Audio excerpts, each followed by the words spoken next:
Et puis, il y a un autre point que beaucoup ont évoqué, c'est la question du Covid-19, avec une présentation il y a quelques instants de cette ambition de renforcer les capacités dans le secteur pharmaceutique, les vaccins, les médicaments.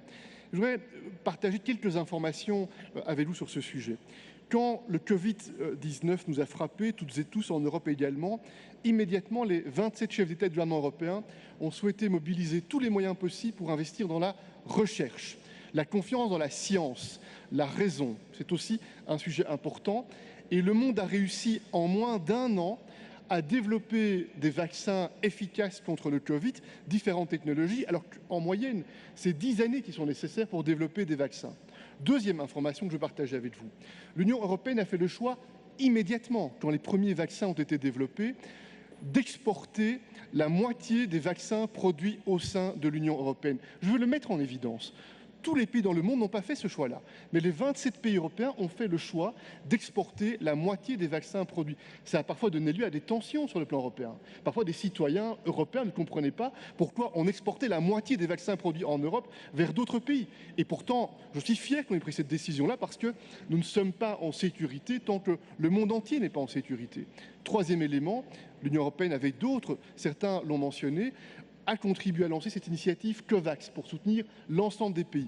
3 milliards d'euros ont été mobilisés, mais je reconnais un point qui a été fait par beaucoup d'entre vous. Nous faisons la même analyse à Bruxelles et en Europe. Nous devons être certains que les moyens financiers pour COVAX se transforment en doses administrées partout dans le monde. Et là, effectivement, il y a un travail qui doit être fait pour accélérer, et c'est la raison pour laquelle il est important d'augmenter les capacités de production partout dans le monde pour être certain que COVAX puisse avoir la possibilité de délivrer des doses et que les pays puissent administrer les doses.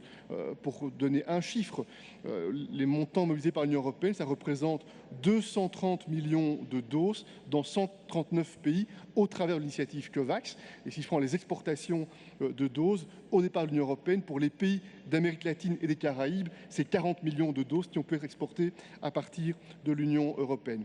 Voilà les quelques éléments que je voulais partager avec vous. Vous dire, en conclusion, que ce que nous espérons, ce que nous souhaitons, chacune et chacun, ce sont des sociétés inclusives.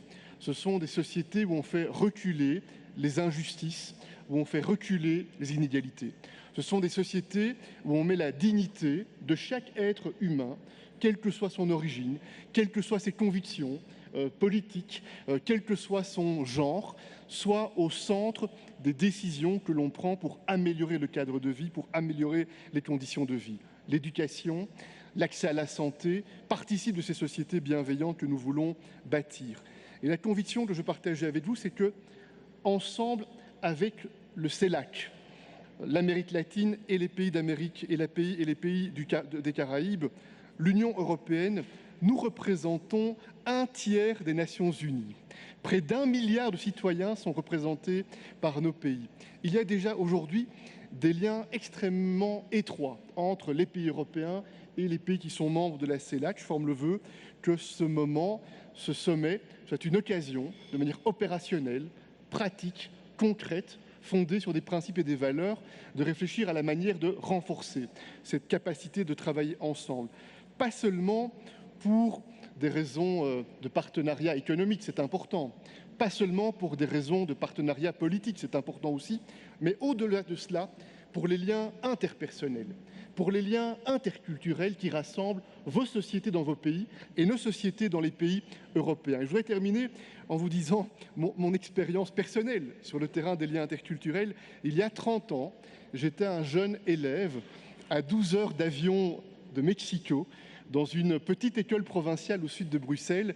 Et un de mes professeurs m'a fait découvrir un poète qui s'appelle Pablo Neruda et qui m'a ouvert mon horizon culturel, la beauté et le sens de sa poésie. Et je voudrais terminer avec ces propos de Pablo Neruda qui disait ceci: tous les chemins mènent au même but, transmettre aux autres ce que nous sommes.